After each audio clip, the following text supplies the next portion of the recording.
So Seb, what are some of the challenges and opportunities that private banks are facing in this time zone?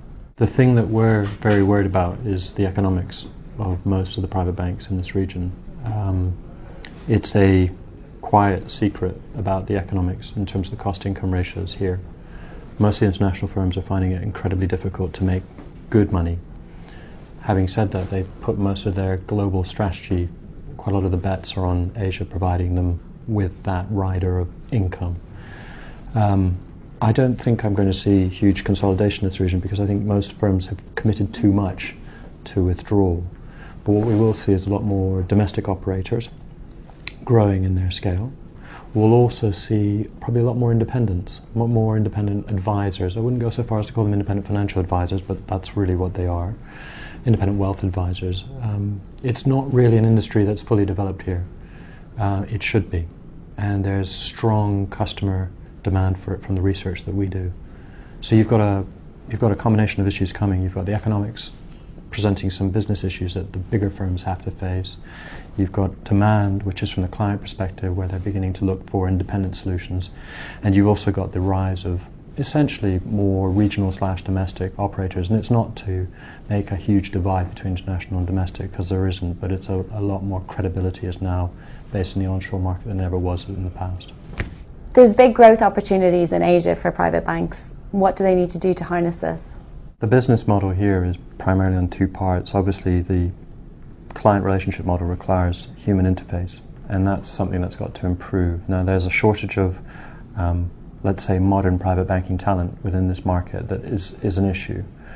There's a oversupply of expensive traditional private banking, and again, that has an impact on the economic models. This part of the issue where you've got the relationship between an individual and an individual is one that's supposed to be the essence of private banking. What's actually happening right now, and it's more strong in this market region than in other parts of the world, is also the rise of the digital solution. A lot of the work that I do right now with my clients is around digital wealth management. Again, people think of it as bipolar. You've got the relationship manual and you've got the digital relationship. That's not the case. What's going to happen in Asia more than anywhere else in the world is a hybrid of both. And that's really an exciting area. It means that you need to recruit very different professionals to the ones that we have in the business today. It's not going to happen overnight. It's going to take a good generation of bankers to pass through before we get to what we would expect to be the right model. The problem is that we don't have a generation of time in order to catch up with where digital is going. And that's what we see is coming through the industry right now. Seb, given cross-border challenges, the international private banking proposition remains intact. Why is that? Most of our clients that we interview, they're intershore. So they have multiple jurisdictional obligations for their wealth. Even if they're just an average millionaire, as much as if they become multimillionaires and decamillionaires and so on, they're multi-jurisdictional as opposed to onshore, offshore. The explicit decision to go offshore now, except in the cases where you're from a political risk country, are often to do purely with the context of where your portfolios are being managed or where your assets are being held. It's got nothing to do with anything in respect of a tax or indeed in respect of protection of assets.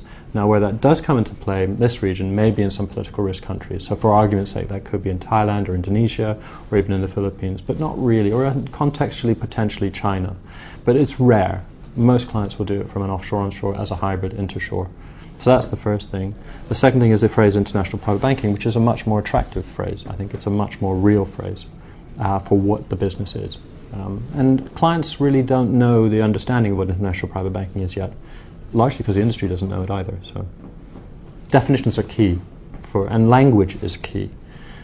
Before any of the financial products, most clients we interviewed couldn't give a monkeys about the type of products that they're being told and technically told what they are.